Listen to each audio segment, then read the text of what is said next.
Beef stew, baka. Lagyan natin sa pressure cooker.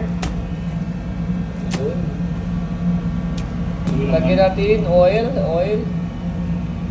Garlic ingredients, tomato sauce, laurel. Tapos lagyan natin ang pamintang buo, laurel, at sibuyas.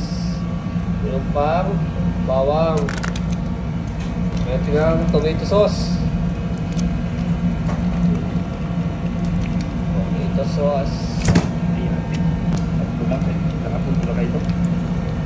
Tatlong tomato sauce. Lagyan natin ang magic water, tubig.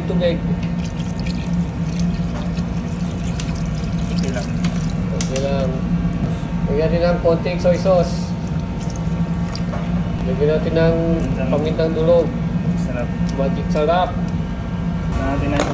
Pressure natin ang 1 oras kalahati.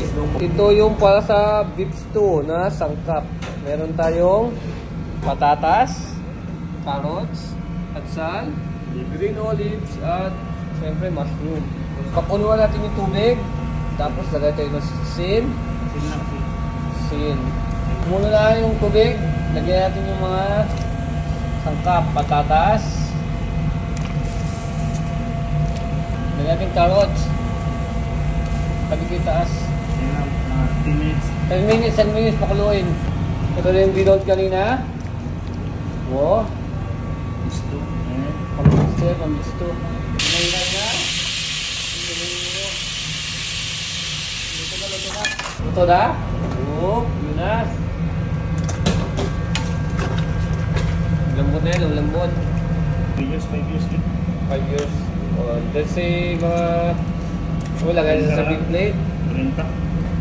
Lagyan ng basil. Lagay na natin yung nilaga natin mga gulay. Ito na yung beef stew natin. Beef stew.